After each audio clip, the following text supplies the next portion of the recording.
जय श्री ओम नमः सिद्धेभ्यः नमो अरिहन्ताणं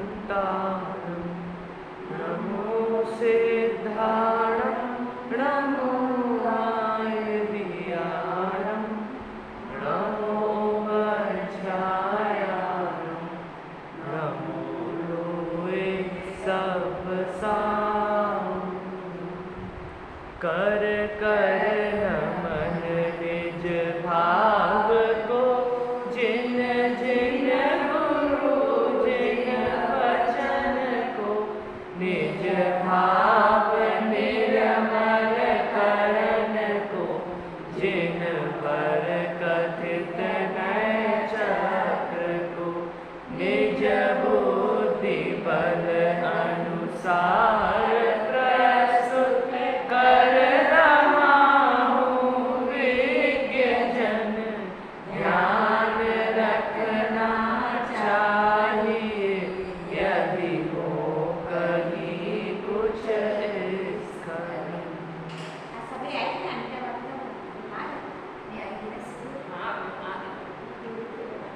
परम भाव प्रकाशित नए चक्र में व्यवहार नए के भेद प्रभेद की चर्चा हमारी चल रही है।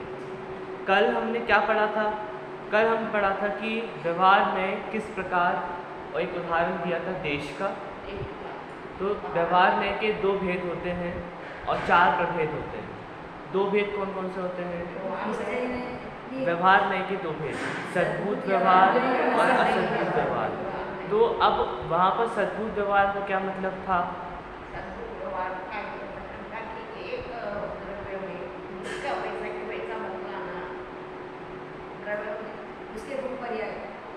सद्भूत व्यवहार में मतलब एक द्रव्य के गुण पर्याय। इसलिए मैं उस पर एक बार लिख दूंगा ताकि आपकी बार बार नज़र जाए तो शायद याद हो जाए। फिर असद्भुत व्यवहार क्या होता है? हाँ, दो द्रव्यों में एकत्व बताना। तो अब यहाँ पे जो हमने पढ़ा उदाहरण, वो देश का उदाहरण था। जिस प्रकार दो देशों के बीच में क्या होता है? अभाव, विभाग, जिस प्रकार वैसा होता है भेद। क्या वैसा ही भेद एक देश के अंदर प्रदेश और ग्रामों में होता है क्या? उसका विभाग अलग है, इसका विभाग अलग है। तो अंततः ये कहने का तात्पर्य ये था आखिरी में कि जो व्यवहार में जो सद्भुत व्यवहार में एक द्रव्य के भेद करके बतलाता है, तो वे भेद सर्वथा वास्तविक नहीं है और सर्वथा अवास्तविक भी नहीं है। सर्वथा वास्तविक क्यों? क्योंकि वो अखंड द्रव्य है, आप उसके टुकड़े नहीं कर सकते, तो इसलिए सर्वथा वास्तविक नहीं है। और सर्वथा अवास्तविक भी नहीं है क्यों? क्योंकि उसमें पाए जाते हैं ज्ञान दर्शन आदि, वो पाए जाते हैं और वो भिन्न है। और एक गुण और दूसरे गुण के बीच में क्या है? एक गुण और दूसरे गुण के बीच में क्या है? एक ही द्रव्य के दो गुणों के बीच में क्या है? आपने लिखा है कल, एक अत्यंता भाव वज्र की दीवार होती है दो द्रव्यों के बीच में। एक द्रव्य के दो गुणों के बीच में अतद भाव होता है। ये अपन ने कल पढ़ा भी था। अतद भाव क्या है? अतद भाव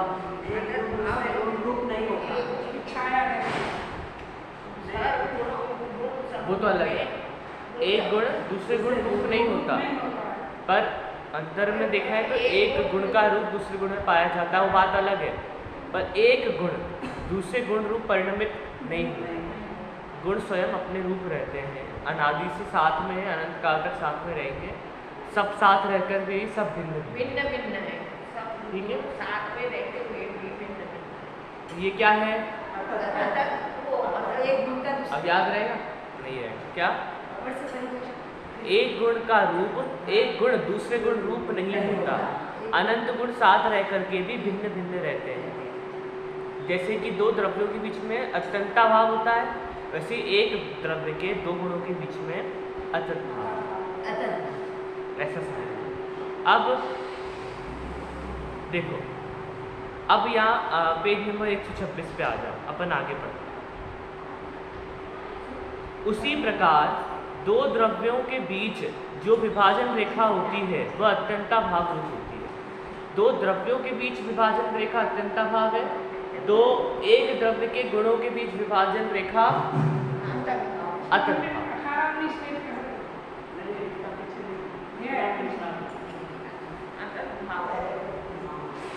देखो आगे, अत्यंताभाव रूप होती है क्योंकि उन दोनों के सुख दुख लाभ हानि सम्मिलित नहीं होते। ये भी अपन ने कल पढ़ा था, दो देश हैं, दो देशों का वृद्धि सुख दुख लाभ हानि अलग अलग है। एक देश का सुख दुख दूसरे देश के ऊपर फर्क नहीं पड़ता, पर उस देश का सुख दुख उसी देश में रहने वाले प्रदेशों में, नगरों में, ग्रामों में पड़ता है। देश की समृद्धि होगी तो नगर ग्राम प्रदेशों की भी होगी। तो एक द्रव्य के भीतर तो होता है, परंतु दो भिन्न भिन्न देशों के बीच में ये नहीं होता। यही यहाँ पे लिखा हुआ है कि दो द्रव्यों के बीच विभाजन रेखा होती है, वह अत्यंताभाव होती है क्योंकि उन दोनों के सुख दुख लाभ हानि सम्मिलित नहीं होते। प्रत्येक के अपने सुख दुख लाभ हानि, अपनी समृद्धि, अपनी सुरक्षा व्यवस्था, अपने हित अहित पृथक पृथक होते हैं। देश के सबकी अपनी राजनीति अलग है, उसकी सुरक्षा अलग है, किंतु एक द्रव्य के प्रदेश गुण और पर्याय के सुख दुख समृद्धि सुरक्षा और हित अहित सम्मिलित होते हैं। यही कारण है कि द्रव्य की मर्यादा के भीतर समझने समझाने की दृष्टि से किए गए भेद वास्तविक नहीं है, पर है अवश्य। इनसे सर्वथा इनकार करना भी वास्तविक नहीं होगा। मतलब कहने का तात्पर्य यह है कि ये सारे भेद वास्तविक नहीं हैं, पर ऐसा नहीं है कि बिल्कुल ही नहीं है। तो इनके भेदों को सर्वथा इनकार करना कि भेद नहीं ही है, ऐसा सर्वथा इनकार करना भी वास्तविक नहीं। भेद वास्तविक नहीं है, पर भेदों का सर्वथा इनकार भी वास्तविक नहीं। इस प्रकार के भेद को शास्त्रीय भाषा में अतद्भाव भेद कहते हैं। यद्यपि प्रत्येक देश अपनी स्वतंत्र प्रभुता संपन्न सत्ता का स्वामी है। प्रभुता संपन्न मतलब क्या बताया था कल? नहीं, किसी का बनाया है यहाँ पर देश की बात हो रही है ना, समृद्ध कल बताया था। तो यद्यपि प्रत्येक देश अपनी स्वतंत्र प्रभुता संपन्न सत्ता का स्वामी है, उसकी समृद्धि का स्वामी देश स्वयं है। किसी देश का हस्तक्षेप उसे स्वीकार नहीं है। मतलब कि कोई दूसरा देश आकर के कहे कि तुम ऐसा करो वैसा करो, तो ये स्वीकार नहीं है। तथापि विश्व के अनेक देशों के बीच किसी भी प्रकार का कोई संबंध सर्वथा न हो, ऐसी बात भी नहीं है। मतलब दो देशों के बीच में आपसी समृद्धि सुख दुख लाभ हानि का संबंध नहीं है, लेकिन कोई संबंध ना हो ऐसा भी नहीं। पड़ोसी राज्य होते हैं, पड़ोसी देश होते हैं, आपस में मतलब रह के चलते हैं। यदि पड़ोसी देश में कोई समस्या आई तो उसका सहायता कौन करेगा? मित्र देश करेगा। तो कहने का तात्पर्य ये है कि उसकी हानि से हमारी हानि या उसके लाभ से हमारा लाभ इतना संबंध नहीं है, फिर भी संबंध तो है, कुछ ना कुछ संबंध है। देखो ये लिखा है कि तथापि विश्व के अनेक देशों के बीच किसी भी प्रकार का कोई संबंध सर्वथा ना हो, ऐसी बात भी सर्वथा ही कोई संबंध नहीं है, ऐसी बात भी नहीं। एक दूसरे के बीच कुछ व्यवहारिक संबंध पाए जाते हैं, उसी प्रकार प्रत्येक द्रव्य अपनी स्वतंत्र प्रभुता संपन्न सत्ता का स्वामी है। अब द्रव्य की प्रभुता संपन्नता क्या है? उसके अनंत गुण, उसके अनंत शक्तियाँ। तो एक द्रव्य अपने गुणों से भरा पूरा है, परिपूर्ण है, कोई कमी नहीं है क्या? कि बगल वाला कुछ गुण दे देगा कि भैया इसके पास गुणों की कमी है तो हम इसको सहायता करें। सब बराबर से परिपूर्ण है। किसी अन्य द्रव्य का हस्तक्षेप उसे स्वीकार नहीं है, और किसी अन्य द्रव्य का हस्तक्षेप हो भी नहीं सकता, क्योंकि द्रव्य के अंदर जो गुण और शक्तियाँ हैं वो टंकोटकीर्ण हैं कि ना कुछ उसमें से बाहर निकल सकता है, ना कुछ उसमें अंदर प्रवेश कर सकता है। तो हस्तक्षेप तो संभव ही नहीं है जैन धर्म में, एक तरफ दूसरी तरफ का हस्तक्षेप करे, ये बात ही संभव नहीं है, ये कहने का तात्पर्य है। ठीक है, स्वीकार नहीं है। तथापि अनेक द्रव्यों के बीच जिस प्रकार का कोई संबंध सर्वथा ही ना हो, ऐसी बात भी नहीं है। एक दूसरे के बीच कुछ व्यवहारिक संबंध पाए ही जाते हैं। अब यहाँ पर देखो, अपन कहाँ से बड़े थे? असद्भुत व्यवहार में से बड़े थे। एक द्रव्य के बीच में भेद करना है, तो भेद कैसे है? वास्तविक भी है और अवास्तविक भी है। ये चर्चा करते करते अब हम बढ़ रहे हैं असद्भुत की तरफ। असद्भुत व्यवहार में क्या करता है? दो द्रव्यों के बीच संबंध स्थापित करता है, एकत्व का। तो हमने एक द्रव्य के गुण पर्याय की चर्चा कर ली। अब यहाँ से शुरू हो रही है दो द्रव्यों के बीच में एकत्व संबंध की चर्चा। वो आपको पता भी नहीं चलेगा, वो फ्लो में उदाहरण के साथ में पहले वो बात कर ली, अब ये बात यहाँ से चल। यद्यपि से यहाँ पर प्रारंभ होती है असद्भुत व्यवहार होने की चर्चा, उससे पहले सारी सद्भुत व्यवहार की चर्चा। देश की आंतरिक व्यवस्था में जितना बल राष्ट्रीयता पर दिया जाता है, उतना प्रांतीयता पर नहीं दिया जाता। कि आंतरिक व्यवस्था मतलब ऐसा समझो कि देश की आंतरिक व्यवस्था है, तो वो राष्ट्र के हाथ पे है कि प्रांत के हाथ में? देश का विकास प्रांत के हाथ में होता है कि राष्ट्र के हाथ में? यदि प्रांत हाँ और प्रांत तो अपना प्रांत देखता है, उसको क्या लेना देना राष्ट्र से? राष्ट्र इतना बड़ा बेचारा, वो कहाँ तक संभालेगा प्रांत? तो प्रांतीय नहीं, राष्ट्रीय। ठीक है, देखो, देश की आंतरिक व्यवस्था में जितना बल राष्ट्रीयता पर दिया जाता है, उतना प्रांतीयता पर नहीं। राष्ट्रीय भावना उदात्त मानी जाती है और प्रांतीय भावना या प्रांतीयता को हे दृष्टि से देखा जाता है। अब आप विचार करो, अपन आपस में प्रांतीयता में भेद करने, तो क्या माना जाएगा? बेकार लोग हैं।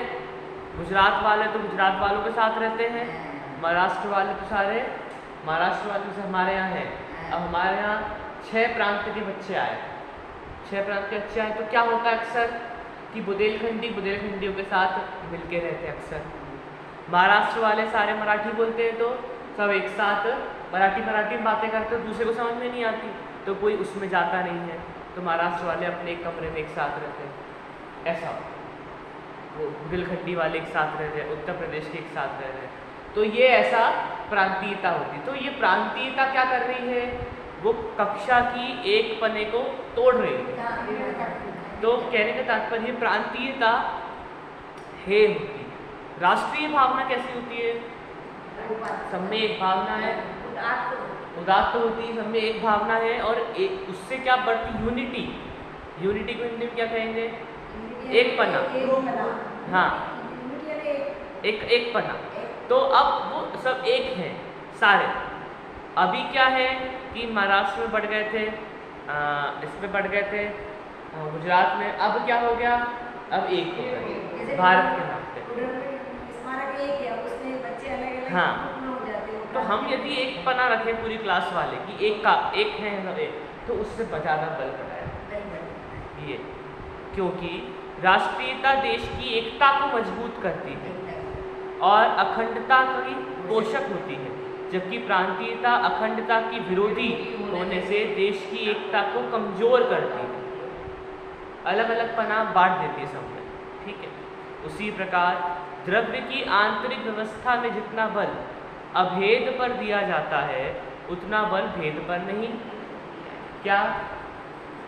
द्रव्य की आंतरिक व्यवस्था पर जितना बल अभेद पर दिया जाता है, उतना बल भेद पर नहीं दिया जाता। जितना निश्चय पर दिया जाता है उतना व्यवहार में। हाँ, आंतरिक व्यवस्था अभेद है, एक है, और जैसा हम भेद कर देंगे तो वो बढ़ जाएगा। उदात्त का क्या? उदात्त मतलब वो उदार, बड़ा, अरे सबके प्रति समर्पण की भावना उदार भावना। उदात्त मतलब होता है कि हाँ, बड़ा उदार,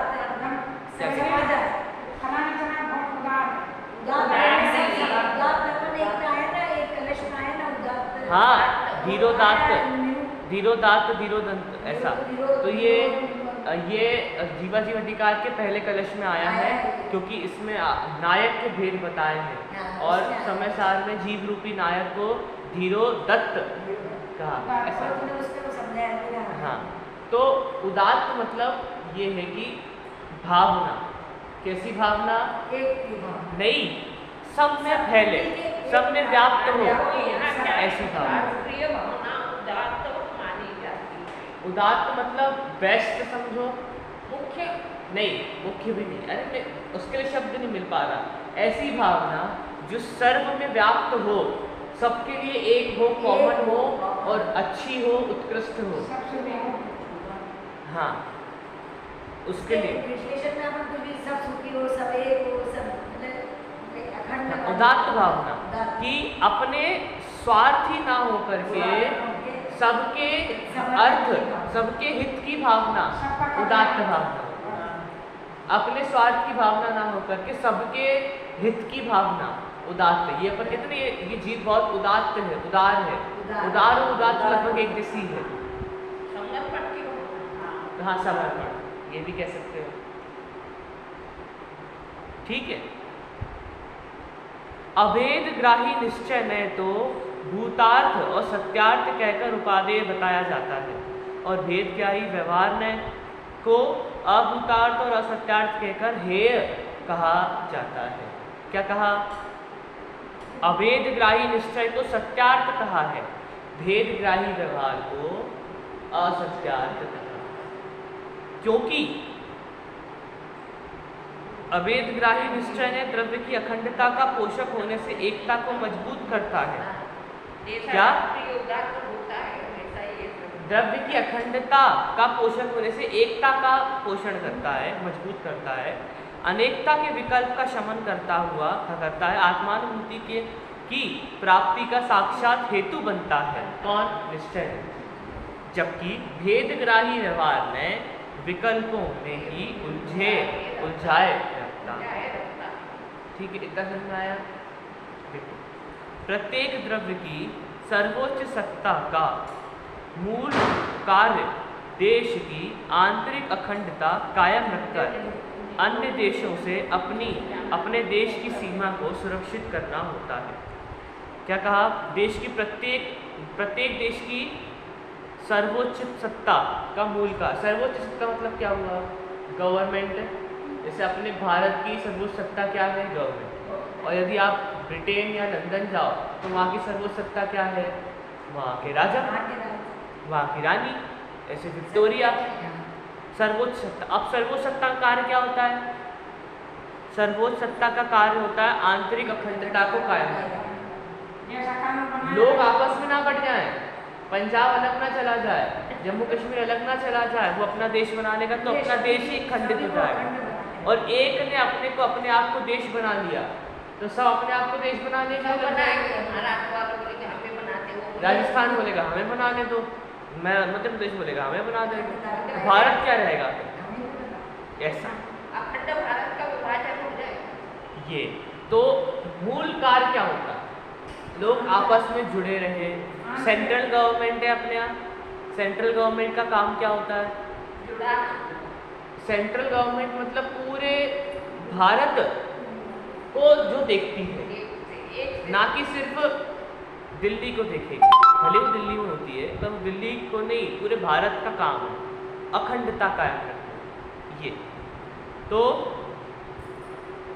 देश की सुरक्षा का अर्थ यह होता है कि अन्य देशों का अब उसके साथ एक काम और होता है, अखंडता कायम रहे और दूसरा कि अपना देश सुरक्षित रहे, अन्य देशों की सीमा से अपना देश सुरक्षित रहे, ना हो। कोई आकर के अपने आर्मी ऑफिसर को मार रहा है तो अपने भारत के ऊपर हस्तक्षेप हो रहा है, तो उसका काम क्या है कि आर्मी लगी हुई है। क्यों? ताकि लोग, जनता, देश की सुरक्षा बनी रहे, आपस में वो युद्ध ना हो। ये भी उसका कार्य होता है। अन्य देशों से अपने देश की सीमा को सुरक्षित रखना होता है। देश की सुरक्षा का अर्थ यह होता है कि अन्य देशों का हस्तक्षेप अपने देश में नहीं होने देना तथा अपने देश की अखंडता कायम रखना। सर्वोच्च सत्ताधारी चाहे वह प्रधानमंत्री हो चाहे राष्ट्रपति हो, यही कर्तव्य मर्यादा की सुरक्षा करे। उसका यही कर्तव्य है कि इस मर्यादा की सुरक्षा करे, भले वो कोई भी हो। ठीक है। प्रत्येक द्रव्य की सर्वोच्च सत्ता भी वही है जो द्रव्य की आंतरिक अखंडता कायम रखकर अन्य द्रव्यों से उसकी पृथकता स्थापित करे।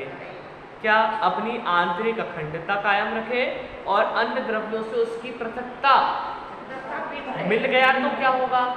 मिल गया तो एक प्रकार का मतलब अगर एक द्रव्य दूसरे तरफ रूप हो गया ना तो सर्वलोक के लोक का प्रसंग आएगा। समझ में लिखा है सर्वलोक का प्रसंग आता है। सर्वलोक मतलब सब नष्ट हो जाएगा। यदि एक द्रव्य भी दूसरे द्रव्य में सर्व नष्ट हो जाएगा। कैसे होगा?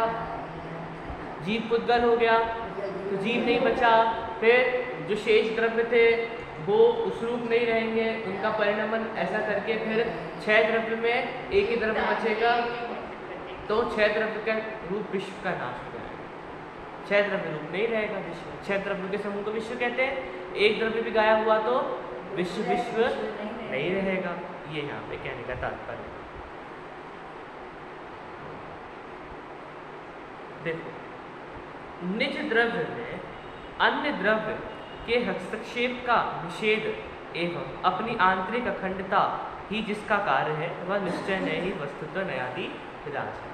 क्यों है वो न्यायाधि राज? क्योंकि वो जिस प्रकार एक देश का वास्तविक कार्य जो होता है सत्ताधारी का कि देश की सुरक्षा करे और अखंडता करे, वैसे ही एक द्रव्य का कार्य होता है कि वह द्रव्य अपना अखंडता कायम रखे और पर से भिन्न रहे। ये बताने वाला नय कौन है? निश्चय। इसलिए वो न्यायाधिराज, क्योंकि ये वास्तविकता बताता है। जो वास्तविकता है उसको बताता है निश्चय। यह न्यायाधीश नहीं, अभी निश्चय नहीं सुन।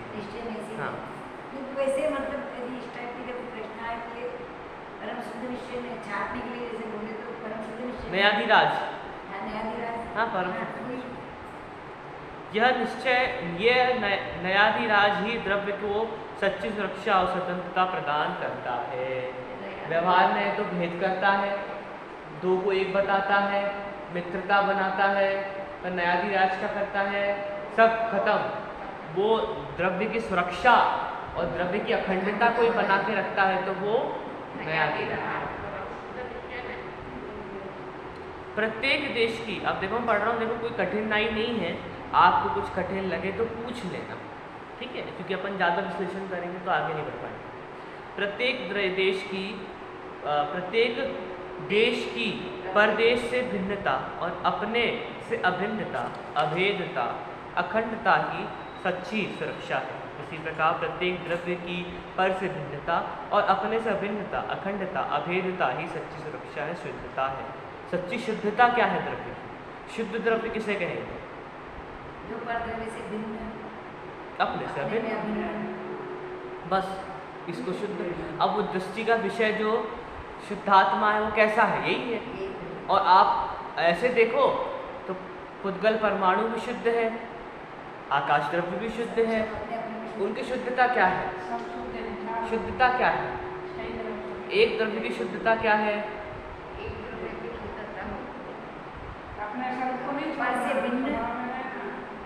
अभी तो पढ़ा, देखो एक पंक्ति में पढ़ते हैं और पूछता हूँ, वो पंक्ति नहीं बता पाते, पढ़ो फिर से, उसी प्रकार से पढ़ो। उसी प्रकार प्रत्येक द्रव्य की पर से भिन्नता, अपने में अभिन्नता, अखंडता, अभेदता ही सच्ची सुरक्षा है। शुद्धता है। शुद्धता क्या है? अब बताओ। शुद्धता है और अखंडता, 2 चीजें अभेदता, सीधी, पर से भिन्नता, स्व में अभिन्नता। ये क्या है? तो आपको शुद्ध आत्मा का दर्शन करना, तो शुद्ध आत्मा कैसा है? पर से भिन्न है, मतलब कि पर द्रव्य, जैसे कि पुद्गल परमाणु कारमान परमाणु, इन सब से उसका कोई संबंध नहीं। वो पर से भिन्न है। स्वामी अभिन्न मतलब कि उसके जो ज्ञान दर्शन आदि है वो उस रूप अखंड है, उसमें कोई आवश्यकता नहीं है दूसरे की। स्वामी अभिन्न है, अभिन्न मतलब एक, स्व से एक है, वो शुद्ध आत्मा। शुद्ध परमाणु क्या है? पर से भिन्न, स्व से अभिन्न। शुद्ध परमाणु। शुद्ध आकाश द्रव्य क्या है? पर से भिन्न, स्व से अभिन्न। शुद्ध काल द्रव्य क्या है? हाँ बोलो ना, तब याद होगा। जिस प्रकार किसी देश की उक्त सुरक्षा को कायम रखते हुए भी अभेद अखंड देश की सुव्यवस्थित व्यवस्था बनाए रखने की दृष्टि से उसे अनेक खंडों में विभाजित करना पड़ता है, मिल गया। तथा अन्य देशों में भी आवश्यक संबंध बनाने पड़ते हैं। क्या? सुरक्षा कायम रखने के लिए अभेद अखंड देश की सुव्यवस्थित व्यवस्था बनाए रखने की दृष्टि से अनेक खंडों में विभाजित करना पड़ता है, पहला। ठीक है, क्या कहा? अब ये अपन निश्चय ऐसे वापस व्यवहार में पे आ गए कि अखंड द्रव्य तो है, परंतु व्यवस्था बनाने के लिए भिन्न बताना पड़ता है। प्रदेशों में बांटना। वैसे ही व्यवहार में ऐसे समझने समझाने के लिए अखंड द्रव्य के भेद करने पड़ते हैं। यही बात है।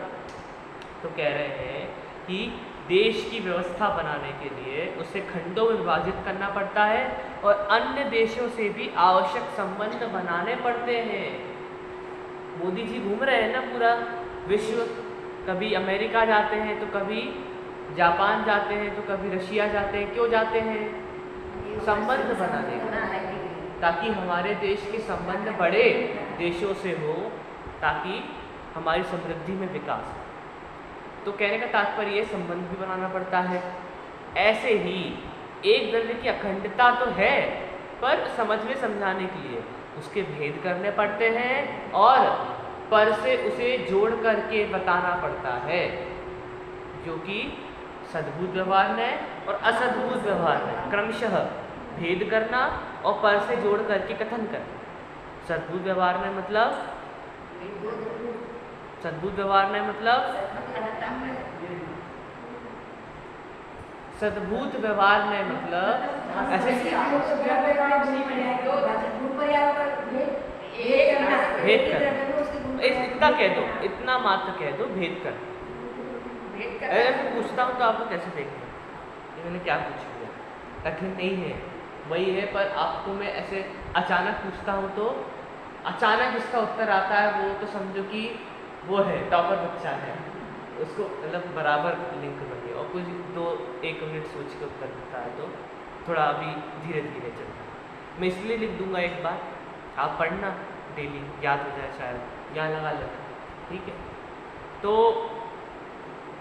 सद्भुत व्यवहार ने मतलब ठीक है, असद्भुत व्यवहार ने मतलब एकत्व। तो अब यही कह रहे हैं कि पहला तो काम बताया समझने समझाने के लिए भेद करना, और दूसरा बताया आपसी देशों में संबंध रखना, मतलब दो द्रव्यों के बीच में संबंध करना। कैसे कैसे? तो क्या बना जीव पुद्गल से? जीव पुद्गल मिला के क्या बना? एक बना, अखंड बना। अरे मनुष्य, त्रियंश, नारकी, देव, ठीक है, ये सब बना। चल, हाँ।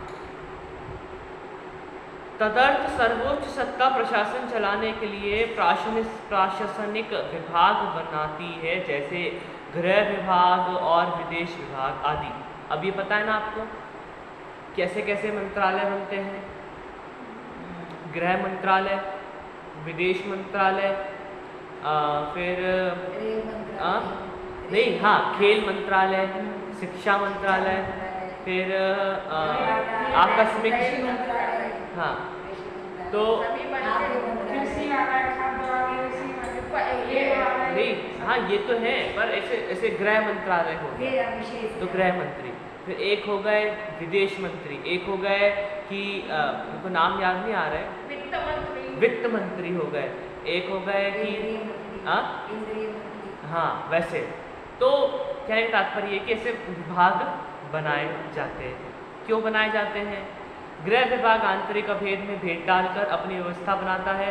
विदेश विभाग जिससे विदेश का कोई आंतरिक संबंध नहीं है, उन देशों से भी व्यावहारिक संबंध स्थापित करता है। उसी प्रकार मूल स्वरूप अर्थात पर से भिन्नता, अपने से अभिन्नता, अखंडता को कायम रखकर विश्व व्यवस्था को समझने समझाने के लिए अभेद एक द्रव्य की आंतरिक संरचना के स्पष्टीकरण के लिए अभेद में भेद किए जाते हैं और विभिन्न द्रव्यों के बीच पारमार्थिक संबंध न होने पर भी वे सब इस विश्व में एक साथ किस प्रकार रहते हैं, उन्हें मात्र एक क्षेत्र में रहने मात्र का ही संबंध है या अन्य प्रकार के किसी प्रकार संबंधित है, मात्र संयोग या संश्लेष भी है, आदि प्रश्नों का समाधान करता व्यवहार में है। एक बार आप इसको पढ़ लो, ठीक है? मन में मैंने जल्दी पढ़ लो मन में, ठीक है? हाँ जो मैंने पढ़ा है वही पढ़ो और आगे भी पढ़ो, क्योंकि अब ज़्यादा समझाने का नहीं, इसे समझने का ही है, लिखा ही हुआ है पूरा व्यवस्थित।